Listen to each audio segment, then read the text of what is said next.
पाटील मुंडवा जमीन गैरव्यवहार प्रकरणात नवे वळण आले आहे।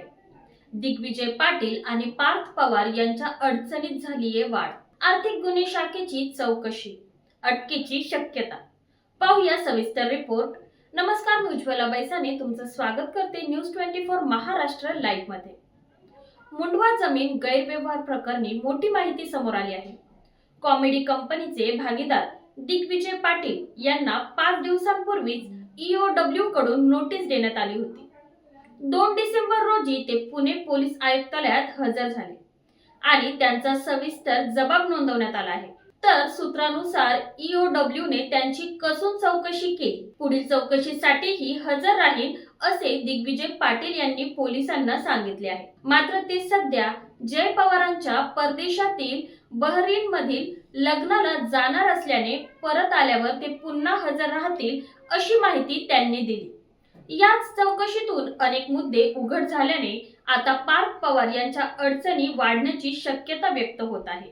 उपमुख्यमंत्री अजित पवारांचे पुत्र जय पवार यांचे बहिरणमध्ये लग्न सुरू असतानाच त्यांचे भाऊ पार्थ पवार मात्र मुंडवा जमीन प्रकरणामुळे अडचणीत सापडले आहेत।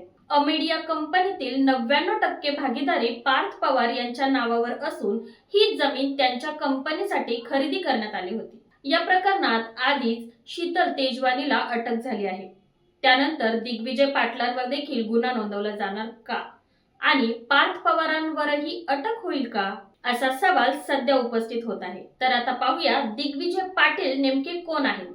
दिग्विजय पाटील हे धाराशिव जिल्ह्यातील तेर गावचे मूळचे रहिवासी आहेत। पार्थ पवार यांचे मामा अमरसिंग पाटील यांचे दिग्विजय हे पुत्र आहेत। दिग्विजय पाटील सध्या पुण्यात वास्तव्यास आहेत। तसेच तेरमधील वडिलोपार्जित जमीन कसण्यासाठी कौटुंबिक कार्यक्रम, मतदानासाठी ते तिथे जातात। सध्या तेरमध्ये दिग्विजय पाटलांच्या कुटुंबातल्या कोणाचेही वास्तव्य नाही। 40 एकर जमिनीच्या व्यवहारात मुख्य सूत्रधार शीतल तेजवानी असल्याचे स्पष्ट झाल्यावर 3 डिसेंबर रोजी तिची अटक करण्यात आली। आज म्हणजे 4 डिसेंबरला तिला कोर्टात हजर केले जाणार आहे। या चौकशीत पोलिसांना मिळालेली माहिती महत्त्वाची ठरू शकते आणि पुढची कारवाई दिग्विजय पाटील व पार्थ पवारांसाठी अधिक धोकादायक ठरू शकते। त्यामुळे आता मुंडवा जमीन गैरव्यवहाराचा तपास आता निर्णायक टप्प्यात आला आहे। पुढील काही दिवसात मोठी घडामोडी घडू शकतात। तर तुम्ही आमच्या चॅनल सोबत जोडलेले राहा।